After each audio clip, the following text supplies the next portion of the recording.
పలు కీలక అంశాల అజెండాతో నేడు తెలంగాణ కేబినెట్ భేటీ జరగనుంది. సీఎం రేవంత్ రెడ్డి అధ్యక్షతన సచివాలయంలో సాయంత్రం 4 గంటలకు మంత్రివర్గ సమావేశం జరగనుంది. ఉదయం సీఎం యాదగిరిగుట్టకు వెళ్లి శ్రీ లక్ష్మీనరసింహస్వామిని దర్శించుకుంటారు. వేద పాఠశాల నిర్మాణంతో పాటు పలు ఆలయ అభివృద్ధి పనులకు శంకుస్థాపన చేయనున్నారు సీఎం. ఆ తర్వాత హైదరాబాద్ కు చేరుకుని సచివాలయంలో మంత్రిమండలి భేటీకి హాజరవుతారు. ఈ సమావేశంలో పలు కీలక నిర్ణయాలు కూడా తీసుకోనున్నారు.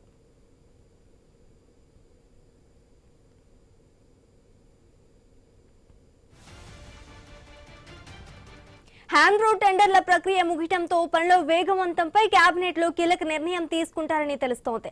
జూన్ 2న రాష్ట్ర అవతరణ దినోత్సవం సందర్భంగా కొత్త కార్యక్రమాలు, పథకాల ప్రారంభానికి ఆమోదం తెలిపే అవకాశం కూడా ఉంది. రెండో దశ ఇందిరమ్మ ఇళ్ల పథకం జూన్ 2 నుంచి ప్రారంభం కాబోతోంది. లబ్ధిదారుల ఎంపికలో విధి విధానాలపై చర్చించనున్నారు. ఉద్యోగ నోటిఫికేషన్లపై నిర్ణయం తీసుకునే అవకాశం ఉంది. ప్రైవేట్ స్కూళ్లలో ఫీజుల నియంత్రణ, సాగునీటి ప్రాజెక్టులు, జర్నలిస్టుల ఇళ్ల స్థలాలు, ఉద్యోగులు, పింఛన్దారుల ఆరోగ్య కార్డులు అంశాలను కూడా కేబినెట్ లో చర్చిస్తారని తెలుస్తోంది సీఎం.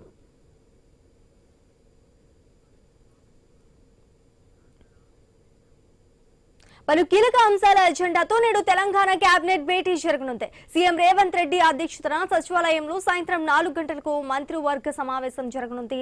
ఉదయం సీఎం యాదగిరిగుట్టకు వెళ్లి శ్రీ లక్ష్మీనరసింహస్వామిని దర్శించుకుంటారు. ఇక ఇదే అంశానికి సంబంధించి మరింత సమాచారం మా ప్రతినిధి ఏవై స్వామి అందిస్తారు. స్వామి, శ్రీజ, రాష్ట్ర ముఖ్యమంత్రి రేవంత్ రెడ్డి అధ్యక్షతన ఈరోజు మధ్యాహ్నం తర్వాత తెలంగాణ సెక్రటేరియట్ లో రాష్ట్ర కేబినెట్ సమావేశం నిర్వహించబోతున్నారు. ఈ కేబినెట్ సమావేశంలో పలు కీలకమైన అంశాలు ఎజెండాగా తీసుకొని చర్చించబోతున్నట్టుగా తెలుస్తుంది. ఉదయమే సీఎం 9 గంటల తర్వాత యాదగిరిగుట్టకు వెళ్తారు. యాదగిరిగుట్టలో ఒకవైపు లక్ష్మీనరసింహస్వామి దర్శనం చేసుకున్న తర్వాత అక్కడ వేద పాఠశాలకు శంకుస్థాపన కార్యక్రమం చేస్తారు. ఇప్పటికే అక్కడ కంచి పీఠాధిపతి విజయేంద్ర సరస్వతి కూడా వచ్చినట్టుగా కూడా తెలుస్తుంది. ఒకవైపు వారి దర్శనం చేసుకుంటారు, వారి ఆశీర్వాదం తీసుకుంటారు. అక్కడ నుంచి మళ్ళీ హైదరాబాద్ చేరుకున్న తర్వాత మధ్యాహ్నం 4 గంటల తర్వాత ఈ సమావేశం, కేబినెట్ సమావేశం కొనసాగుతుంది.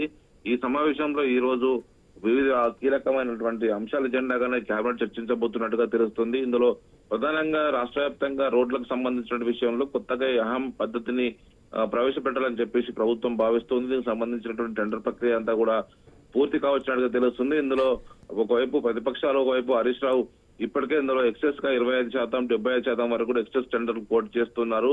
రాష్ట్ర వ్యాప్తంగా ఒకవైపు దీని ఒక స్కామ్ కి తెరలేపారని చెప్పేసి ఆరోపణలు చేసిన నేపథ్యంలో ముఖ్యమంత్రి ఎక్కడ కూడా 5-6% కంటే ఎక్కువ ఎక్సెస్ ఉండొద్దని చెప్పేసి కూడా సూచించినట్టుగా తెలుస్తుంది. మొత్తానికి వేల కోట్లతో నిర్వహించేటువంటి ఈ టెండర్ల విషయంలో ప్రభుత్వం ఎక్కడ కూడా బదనం కావద్దని చెప్పి జాగ్రత్త పడుతుంది. దానికి తోడు జూన్ 2న తెలంగాణ అవతరణ దినోత్సవం రోజు ఇందిరమ్మ 2వ విడత ఇండ్ల కార్యక్రమం కావచ్చు, మిగతా స్కీమ్స్ సంబంధించి ఆసిఫాబాద్ జిల్లాలో దీనికి సంబంధించినటువంటి ఒక భారీ బహిరంగ సభ ద్వారా జనంలోకి వెళ్లి అక్కడి నుంచి కార్యక్రమాలకు శ్రీకారం చుట్టాలని చెప్పేసి సీఎం భావిస్తూ ఉన్నారు.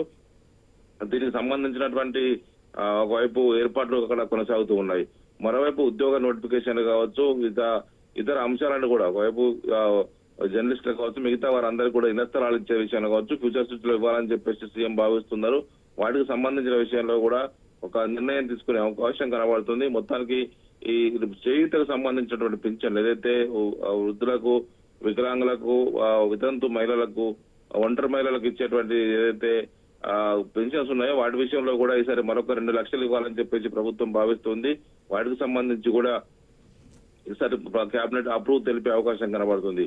మరోవైపు ఒక్కొక్క నియోజకవర్గానికి దాదాపుగా 5-6 వేల ఇందిరా మిల్లు ఇవ్వాలని చెప్పేసి ఎమ్మెల్యేలంతా డిమాండ్ చేస్తున్నారు. ఈసారి అందులో విధి విధానాల్లో కూడా కొంత మార్పులు చేర్పులు చేయాలని చెప్పి ప్రభుత్వం భావిస్తుంది. గతంలో ఉన్నటువంటి రూల్స్ ని కూడా కొంత సరళతరం చేసి లబ్ధిదారులకు మరింతగా ఎక్కువ మందికి న్యాయం చేసే విధంగా ఉండాలని చెప్పేసి కూడా భావిస్తున్నామని చెప్పేసి ఇటీవల మంత్రి పొంగులేటి శ్రీనివాసరెడ్డి స్పష్టం చేశారు. మొత్తానికి ఈరోజు జరిగేటువంటి కేబినెట్ సమావేశంలో వీటితో పాటు మరికొన్ని కీలక అంశాలు ఎజెండాగా తీసుకొని కేబినెట్ సమావేశంలో చర్చించబోతున్నారు. Sreeja, right, thank you Swamy.